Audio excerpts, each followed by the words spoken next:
Então todas as tribos de Israel vieram a Hebrom para encontrar-se com Davi. Somos do mesmo povo e raça, disseram. No passado, quando Saul era nosso rei, era você que liderava o exército de Israel. E o Senhor lhe disse: você será o pastor do meu povo, Israel, será o líder de Israel. Então, ali em Hebrom, o rei Davi fez um acordo diante do Senhor com todas as autoridades de Israel, e elas o ungiram rei de Israel. Davi tinha 30 anos quando começou a reinar, e ao todo reinou por 40 anos. Havia reinado sobre Judá 7 anos e 6 meses, e em Jerusalém reinou sobre todo Israel e Judá por 33 anos. Então o rei Davi partiu com seus soldados para Jerusalém, a fim de lutar contra os jebuseus que viviam naquele lugar. Os jebuseus zombavam de Davi. Você jamais entrará aqui? Até os cegos e aleijados são capazes de impedi-lo. Diziam isso porque imaginavam estar seguros. Mas Davi tomou a fortaleza de Sião, que hoje é chamada de Cidade de Davi. No dia do ataque, Davi disse a seus soldados: odeio esses jebuseus cegos e aleijados. Quem os atacar deve entrar na cidade pelo túnel de água. Essa é a origem do ditado: os cegos e os aleijados não entrarão na casa. Então Davi foi morar na fortaleza de Sião e a chamou de Cidade de Davi. Ampliou a cidade desde o aterro até a parte interna. Davi foi se tornando cada vez mais poderoso, pois o Senhor, o Deus dos exércitos, estava com ele. Hirão, rei de Tiro, enviou a Davi mensageiros com madeira de cedro, carpinteiros e pedreiros que construíram um palácio para Davi. E Davi compreendeu que o Senhor o havia confirmado como rei sobre Israel e exaltado seu reino por causa de seu povo Israel. Depois de mudar-se de Hebrom para Jerusalém, Davi tomou mais concubinas e esposas e teve mais filhos e filhas.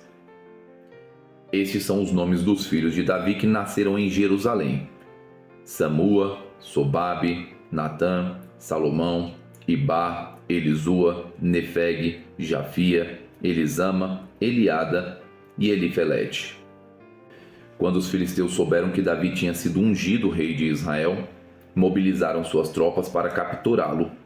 Davi, porém, foi informado disso e desceu para a fortaleza. Os filisteus chegaram e se espalharam pelo vale de Refaim. Então Davi perguntou ao Senhor: devo sair e lutar contra os filisteus? Tu os entregarás em minhas mãos? O Senhor respondeu a Davi: sim, vá, pois eu certamente os entregarei em suas mãos. Então Davi foi a Baal-Perazim e ali derrotou os filisteus e exclamou: o Senhor irrompeu no meio dos meus inimigos como uma violenta inundação. Por isso chamou aquele lugar de Baal-Perazim. Davi e os seus homens levaram os ídolos que os filisteus haviam abandonado ali. Pouco tempo depois, os filisteus voltaram a se espalhar pelo vale de Refaim. Mais uma vez, Davi consultou o Senhor.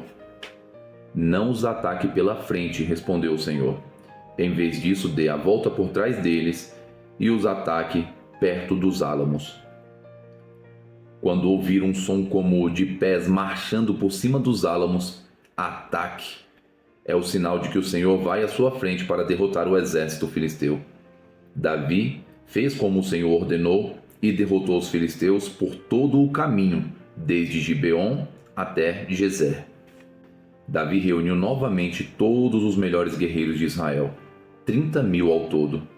Partiu com eles para Baalá de Judá, a fim de buscar a arca de Deus, junto à qual era invocado o nome do Senhor dos Exércitos, que está entronizado entre os querubins. Puseram a arca de Deus num carro novo e a levaram da casa de Abinadab, que ficava no monte. Saindo da casa, Uzá e Aiô, filhos de Abinadab, a carroça nova que transportava a arca de Deus. Aiô estava à frente da arca. Davi e todo o povo de Israel celebraram diante do Senhor, entoando cânticos e tocando todo tipo de instrumentos musicais: liras, harpas, tamborins, chocalhos e símbolos. Quando chegaram à eira de Nacon, os bois tropeçaram, e Uzá estendeu a mão e segurou a arca. A ira do Senhor se acendeu contra Uzá, e Deus o feriu por causa disso, e ele morreu ali mesmo, ao lado da arca de Deus.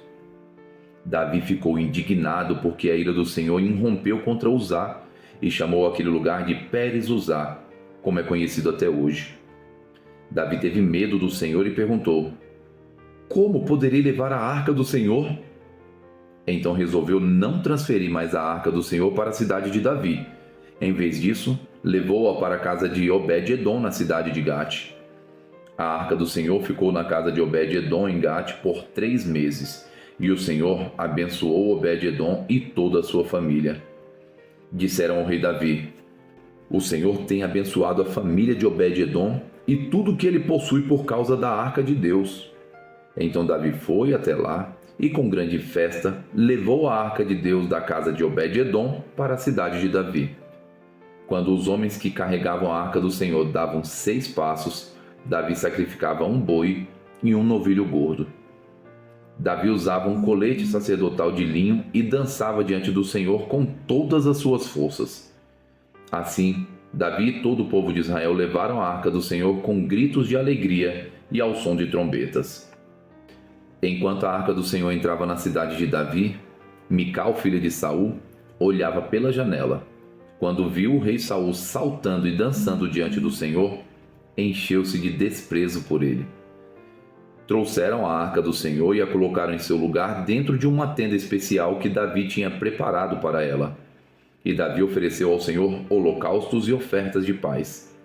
Depois que terminou de oferecer os sacrifícios, abençoou o povo em nome do Senhor dos Exércitos. Para cada homem e mulher israelita na multidão, ele deu um pão, um bolo de tâmaras e um bolo de passas. Então todos voltaram para casa. Quando Davi voltou para casa a fim de abençoar sua família, Mical, filha de Saul, saiu ao encontro dele e disse: como o rei de Israel se mostrou digno de honra hoje, exibindo-se sem qualquer vergonha diante das servas, como um homem vulgar. Davi respondeu a Mical: eu dançava diante do Senhor, que me escolheu em lugar de seu pai e de toda a sua família. Ele me nomeou líder de Israel, o povo do Senhor. Por isso, continuarei a celebrar diante do Senhor. Estou disposto a me tornar ainda mais desprezível e até mesmo ser humilhado aos meus próprios olhos. Mas as servas que você mencionou certamente me considerarão digno de honra. E Mical, filha de Saul, não teve filhos até o final de sua vida. Salmos 139. Ó Senhor, Tu examinas meu coração e conheces tudo a meu respeito. Sabes quando me sento e quando me levanto. Mesmo de longe conhece meus pensamentos. Tu me vês quando viajo e quando descanso. Sabes tudo o que eu faço. Antes mesmo de eu falar, Senhor, sabes o que vou dizer. Vais adiante de mim e me segues. Pões sobre mim a tua mão. Esse conhecimento é maravilhoso demais para mim. É grande demais para eu compreender. É impossível escapar do teu espírito. Não há como fugir da tua presença. Se eu subo aos céus, lá tu estás. Se desço ao mundo dos mortos, lá estás também. Se eu tomar as asas do amanhecer, se habitar do outro lado do oceano, mesmo ali tua mão me guiará e tua força me sustentará. Eu poderia pedir à escuridão que me escondesse e à luz ao meu redor que se tornasse noite, mas nem mesmo na escuridão posso me esconder de ti. Para ti, a noite é tão clara como o dia. Escuridão e luz são a mesma coisa. Tu formaste o meu interior e me teceste no ventre de minha mãe. Eu te agradeço por me teres feito de modo tão extraordinário. Tuas obras são maravilhosas e disso eu sei muito bem. Tu me observavas quando eu estava sendo formado em segredo, enquanto eu era tecido na escuridão. Tu me viste quando eu ainda estava no ventre. Cada dia de minha vida estava registrado em teu livro, cada momento foi estabelecido quando ainda nenhum deles existia. Como são preciosos os teus pensamentos a meu respeito, ó Deus! É impossível enumerá-los. Não sou capaz de contá-los. São mais numerosos que os grãos de areia. E quando acordo, tu ainda estás comigo. Ó Deus, quem dera destruísses os perversos. Afastem-se de mim, assassinos. Eles blasfemam contra ti. Teus inimigos usam teu nome em vão. Acaso, Senhor, não devo odiar os que te odeiam? Não devo desprezar os que se opõem a ti? Sim, eu os odeio com todas as minhas forças, pois teus inimigos são meus inimigos. Examina-me, ó Deus, e conhece meu coração. Prova-me e vê meus pensamentos. Mostra-me se há em mim algo que te ofende e conduze-me pelo caminho eterno. Curta, comente e compartilhe.